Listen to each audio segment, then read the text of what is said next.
So, I think I'm going to kind of change formats a little.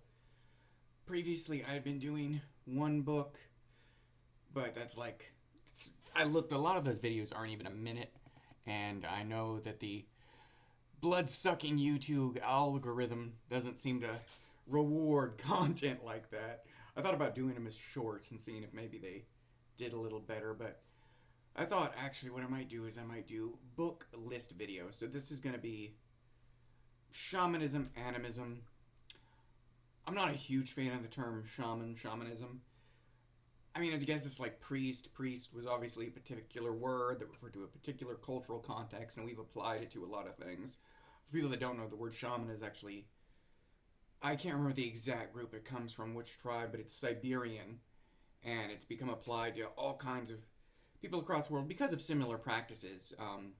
But I know some of the Siberians don't like that it's been kind of just grabbed and used for a number of things, and certain Native Americans actually prefer terms like medicine man. So with that whole thing out of the way, go through some of these books. And I should also clarify, I'm not a practitioner of this kind of stuff, generally speaking, so I'm not vouching for any particular practice. Uh, I'm more just kind of an armchair hobbyist. I read these kind of things. I mean, I have actual spiritual practices, but nothing, no trance type stuff. No, what would be a good word?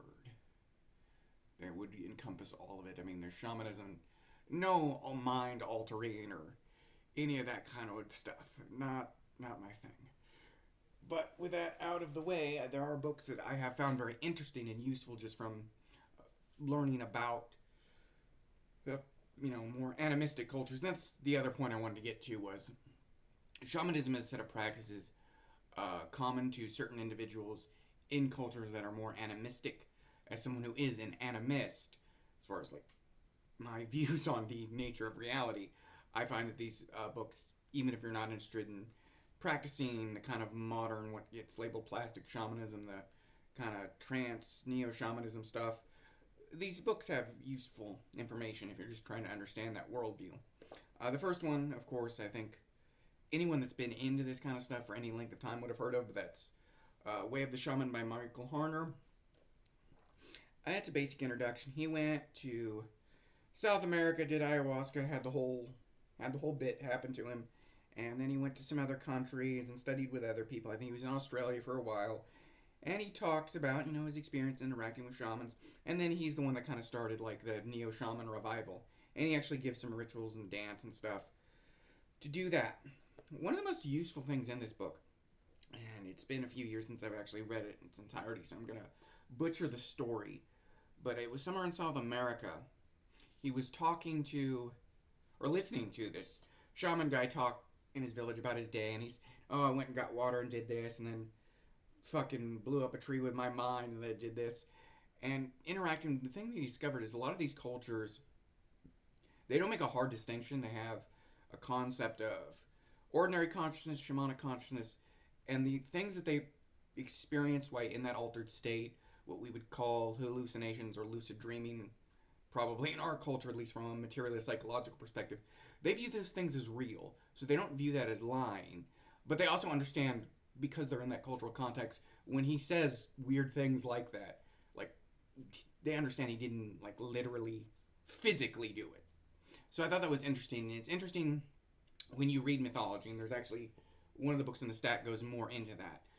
How an understanding of shamanism and psychedelic experience is useful for understanding and figuring out what the hell is being said in a lot of mythology. Next book is definitely more on the anthropological side, but it does give quite a bit on the beliefs. Shaman, Siberian Spirituality and the Western Imagination by Ronald Hutton. Good author, academic, but not too dense. Like I said, if you're interested in these kind of beliefs, I highly recommend it. It's got some interesting stuff, little, tidbits of interviews that various anthropologists have done, some discussions about their beliefs, how it relates to similar things in other cultures. Recommended. The Shamanic Odyssey by Robert Tyndale with Susan Bustos, PhD. So this talks about, it's got a little bit about Tolkien stuff, like The Hobbit, but talks about Homer, the Odyssey primarily, and it talks about shamanic cultures, particularly South America, and he actually notices parallels. And he winds up basically writing this whole book about these parallels between the things that like ayahuasca shamans experience in their visions and the kind of experiences described in the Odyssey. And he basically comes to the conclusion that the stories in the Odyssey are probably much older than when they were written down, and that they reflect a memory of when these practices were probably more common in Europe, or possibly even in the steppe where the Indo-Europeans who became the Greeks came from. I don't think he actually specifically gets into where he thinks that these stories come from, which culture, but that he believes that the stories in Greek mythology, specifically the Odyssey, are essentially shamanic in nature. And this goes more into animism, Spirits of the Earth, A Guide to Native American Nature, Symbol Stories, and Ceremonies by Robert Lakethom. Very good book. It's kind of actually almost has an encyclopedia-like quality. Different animals, and it talks about the significance given in native cultures to those animals, seeing them, healing powers associated with them. It gives a lot of stories about experiences he's had in his life. I very much enjoyed it. The writing style is very good, very smooth. So definitely worth a read.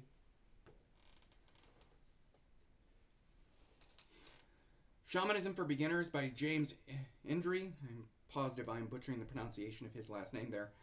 This is funny. This was one that was aware of for years, and it was on like an Amazon wish list. I wound up actually buying it at a local like cult bookstore, but it was one I was like, yeah, I'll get around to it eventually.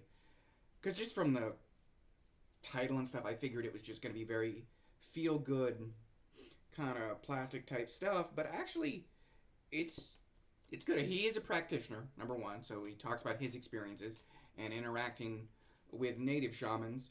But it also has an anthropological quality because it really is just describing their beliefs and kind of their cosmology. And then, of course, there's some stuff on practices, but it's not like there isn't really like a whole lot like here's some basic day one dances or whatever. It's got stuff about the upper world, lower world. So I actually enjoyed it. I was actually shocked that it was as good as it was, just because, like I said, just based on the look of the book, I kind of had it pegged. So, and then I guess I'll just do these three at once. I already talked about Peter Walbrin's The Secret Life of Trees, so these are some of his other books I've read. Not all of his work, I haven't read all of them yet. The Inner Life of Animals, which talks about evidence for higher consciousness within animals, obviously. The Secret Wisdom of Nature kind of expands beyond trees, but also it brings back some of the animal stuff, and just really ecosystems and obviously intelligence within nature. And then The Heartbeat of Trees is probably more a direct sequel as far as his first book, The Secret Life of Trees, getting specifically into trees, how they function, how they're useful for ecology, and also, their consciousness. Put those down here. This one starts to border on more. What's the word? This is definitely more of a woo book, but every once in a while it's fun to read something like that.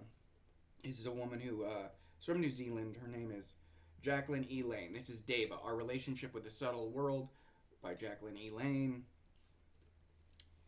She's psychic, and it's basically just her experiences and things she says she was told by Deva, which is a term that's kind of been borrowed from the East. It's used in Hinduism for their gods and Buddhism for what are essentially gods, but I don't want to get into a whole thing on Buddhism and their whole issues. Anyway, basically what we would call in the West fairies. She also talks about how it expands upward into things more we would likely to label angels, or from a pagan perspective, deities. But basically, most of what she's calling Deva we would think of as fairies. There's some cool stuff in here. There's some interesting speculation. I enjoyed it. If for nothing else, it's an entertaining read. I recommend it. And then Rupert Sheldrake's The Presence of the Past The Memory of Nature. This is, I believe, his second book on morphic resonance. I had not read the first one. I actually skipped to this one because of a recommendation by someone. I will go back and read the first one at some point. If you're not familiar with morphic resonance, it's the idea that organisms that are biologically similar are also energetically similar, and therefore there's communication between them, but also morphic resonance stores information from the past, which life forms tap into and helps explain the existence of instinctual behavior. So, yeah. Anyway, I know some of these are probably less related than others, but this is just what I could grab that was tangentially related out of my many, many books. So I will be back in the next couple days with another longer video like this. I do like this format a lot better. It just, the longer I talk, the more I warm up and it's easier to say things. But anyway, later, everybody.